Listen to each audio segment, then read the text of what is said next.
Hello, calculists. These are the notes that are supposed to be played after you do your task, and they'll cover overview of the task and then also some stuff with your math notebooks that you should have. So have your math notebooks out. Take a second and get them out if you don't have them. This first chunk, you won't need to write anything down, but just be prepared for when you will need to. So take a second and get your math notebooks out. Okay, so again, for this first part, you don't need to write this down. So if you're still getting stuff out, that's okay. Overall, this is a pretty straightforward task, so I want to take a second and think about it. This is showing the Apple stock price over a 14-day period. Sure, it's not continuous, right? Because it's supposed to be based on the number of dollars and cents. But let's imagine if it were. May 31st is here, June 1st is the next day. How does this change over time? Well, what's happening generally, this decreased sharply on day 1. We can see that here. Then it increased a little bit up to, day 4 or 5. And then it steadily decreased over the course of the next week and a half or 2 weeks. But then at the end, something happened. It sharply increased right at the end. So that's kind of what I was looking for, just what's going on. And then what's the highest and lowest? The highest was 226 and the lowest was 185. So the first thing I want you to write down in your math notes is related to this. And this is going to seem like a pretty lame theorem, but trust me, if it comes up and you're ready for it, you're going to feel so good about yourself. The first thing, and I got to make sure I got my notes out here so we write this down correctly. The first thing you're going to write down is what's called the extreme value theorem.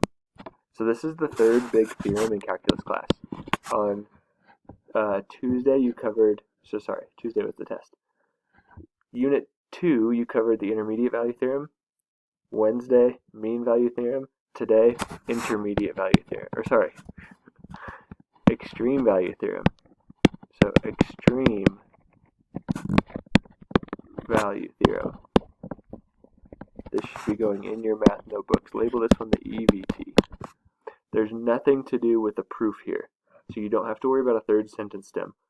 All this says is if my function is continuous, then there is a maximum and minimum value. So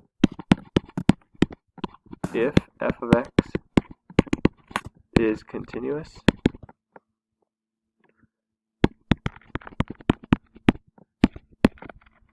then it must attain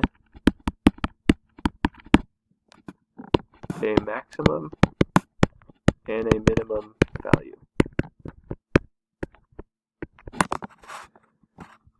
This seems pretty lame, and it kind of is, but it just says absolute maxes and absolute minimums exist.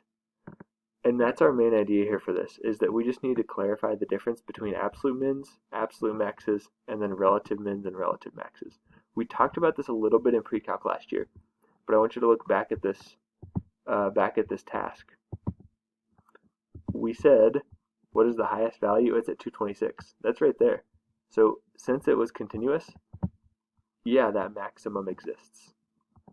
Since it's continuous, yes, this minimum exists. That's all we're saying for the extreme value theorem. Nothing crazy, I promise. Let's keep moving through this briefly. Number 3, what if we waited until the first to buy? What's the highest value it reached? So if we waited until right here to make our purchase, the highest value it reaches is now no longer 227. It's now right here at 217. This leads us to our next main point. This point, it looks like it's a max, but it's not the absolute max. Absolute means overall, the general largest max. This is what's called a relative max. It's larger compared to the things around it. So here are the 4 vocab words that we just need to write down and have our definitions for. And they are absolute max, absolute min, relative max, and relative min.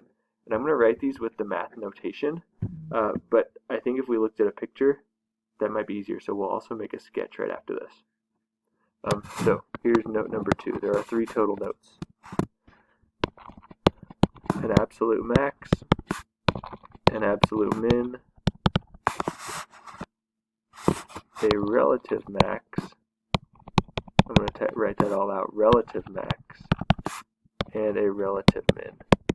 These are our 4 keywords for today. Sorry, 4 of our keywords. We have a couple more. And here's the math notation here. Absolute max at x equals c if f of c is greater than or equal to f of x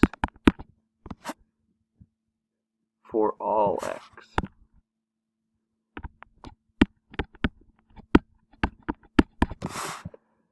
Absolute min, I bet we can conclude here the same thing at x equals c if f of c is less than or equal to f of x for all x.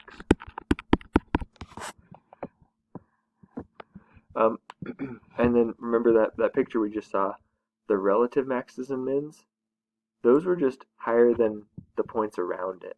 So that's all we're going to say, is that relative maxes exist at x equals c if f of c is greater than or equal to f of x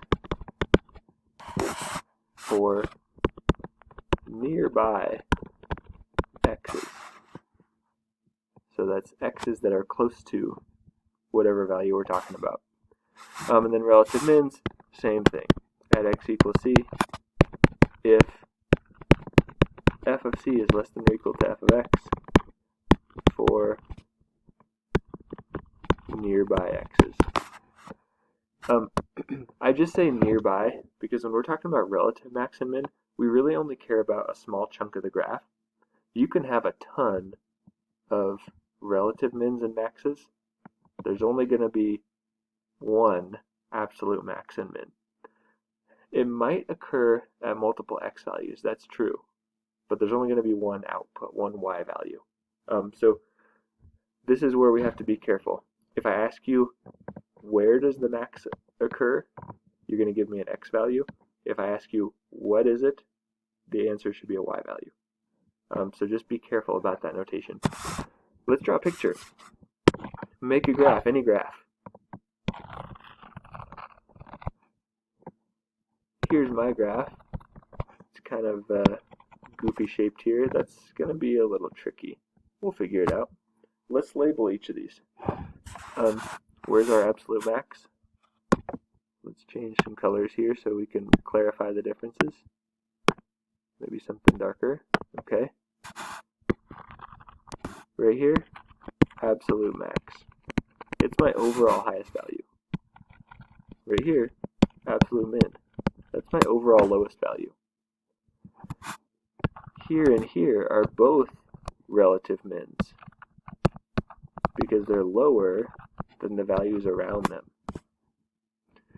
And then here and here are relative maxes because they're higher than the values around them. That's all I'm trying to get at.